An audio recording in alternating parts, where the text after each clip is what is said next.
Hey everybody, how you doing? IntoWeapons back again with ya. Got another upgrade video for you today on the WASR rifle. I know it's been a while since my last one. I unfortunately had a issue with my camcorder. The Sony Bloggy that I've used for the last 2.5 years died on me, so had to order and get a new camcorder, which I did a couple days ago. Got a brand new Canon camcorder, and it's going to be kind of nice to see what upgrade I can do to the video footage I get for you guys, just because of obviously it's a newer model and it has a lot better video recording options, such as a 1080p at 60 frames per second, which I'm using right now. So some of the action sequences and shooting range videos should come out a lot better, I'm hoping. But in any event, we're back in business. We have another WASR upgrade video for you today. This is video number 9 out of the series I'm doing, changing it from its original configuration into a more home defense type rifle.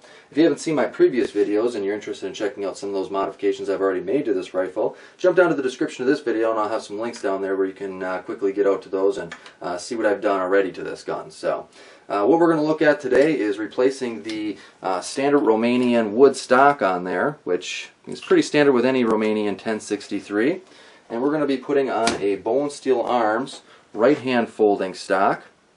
This one is a real standard, or I should say real solid product from Bonesteel Arms. I actually purchased one of his other products for my Vepr rifle and was really impressed with just the overall quality of it and the function of it as well. It's just a really clever design and works really well. So this one here is 100% US made, and it's got a stamp here. I'm not sure if you guys are going to be able to see it, but on the inside it says CNC Warrior USA, as well as on the block here that goes into the receiver. So it's 100% US made. It is Warsaw length, as you can see if you haven't noticed, a little bit shorter than a NATO length stock, and I did that intentionally so I could put a butt pad, a rubber butt pad on the back here, and if I was outside cold conditions, it wouldn't really hinder my pull on it. So it also has a sling attachment, and I added on the $5 sling to it. And that pops right in there on the left-hand side of the stock, which is kind of a nice feature there. You don't necessarily have to have that, but you can add that on for $5. But for a total of $164, it came directly from Bonesteel Arms, and it got to me within 2 weeks. So overall, I really like his products. Like I said, we're going to go ahead and throw it on the rifle here and show you a quick install video. Alright, so installation is pretty straightforward with this replacement stock. There's not much to it. We're just going to pop off the dust cover, remove the recoil spring. You can pretty much leave it at that point. You have 2 screws in here, both flathead. One in the receiver, end of the receiver, and then one on the rear of the tang here. We'll go ahead and remove both those screws.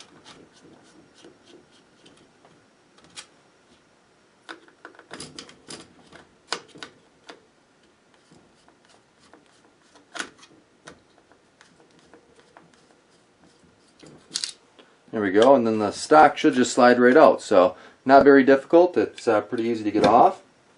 Next, what we'll do is we'll go ahead and look at the hardware that we received with the Bonesteel Arms folding stock, and we have 2 screws, again flathead, with one nut here, and this nut here, what it actually goes is into the back of this receiver block, and as you can see, it kind of slides back and forth in there. We're going to have to make sure it lines up with this screw here, so it kind of forms to, if your tolerances or specs are a little out on your particular rifle, this will allow you to make sure it fits accordingly. It's not going to, the holes are not going to screw you up at all. So what I'm going to do is just kind of push this into place here and try to keep that, as I'm doing that, I'm going to try to keep that nut in there from going too far forward.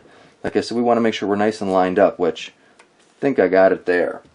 And then we'll just go ahead and take one of these screws, drop it down in there, and see if we can tighten this down. Hopefully, again, we got it over that nut. I think we do, because it's tightening it up nice. There we go. And then we'll take our second screw and replace that. As you can see, the screw types are different. The original ones are more of a wood screw. This one is a machine screw. So you're going to have to make sure you have the appropriate hardware that comes along with the stock.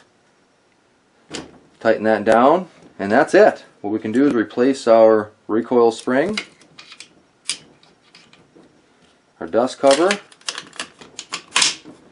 and we're all installed. Not too difficult. So we'll pull it off the vise here and give you a final look. Okay, and here we have the finished product. As you can see, it looks real nice. Goes along with the rest of the tactical look to this rifle. A lot of traditionalists hate that. But what can you do? You know, if you're making a rifle that you want to make for a specific purpose, you know, don't feel bad about that stuff. It's your rifle. You can do what you want with it. And that's what I'm doing. So this is, like I said, Warsaw length, so it's a little bit shorter of a stock compared to a NATO length. But it still gives you a nice pull to it, length of pull. I can add maybe a rubber butt pad on there to push it out a little bit further. But I really wanted something that was more lightweight, and keeping it shorter certainly adds to the, you know, the reduced weight to it. So it does fold over to the right, as you can see, and it doesn't totally interfere with my function of the trigger. I can still shoot the gun. I get my finger kind of in between the stock and the trigger guard there and get my finger in.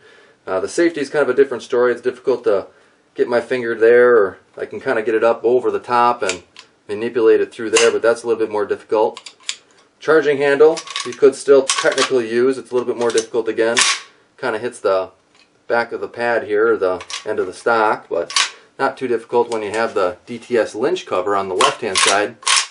That certainly adds to it, but really you're not going to fire it in this type of position. That's more of just kind of concealing it, making sure it's you know, able to be hidden, and storage-wise, just make it smaller. Really, you're going to fire it in the position where it's nice and locked up there. Gives you a nice, stable platform for shooting, etc. So, overall, real happy with the product, guys. I think it adds a lot to this rifle, and certainly looks nice. As you can see, I got the sling attachment down there. Doesn't stick out of the back of the gun a whole lot, which I like. You see some of those ace adapters and things of that nature, and they really just look ugly on the back of these rifles. This one kind of just real looks part of the rifle. It doesn't stick out like a big sore thumb. So let me know what you guys think. Hopefully we'll get it out to the range pretty soon to do some function testing with it. But again, I'm pretty happy with it. So it doesn't lock into place there. It is spring loaded, which is nice. But there you go, guys. If you have any questions, feel free to let me know. Otherwise, as always, I appreciate watching. Until next time, take it easy.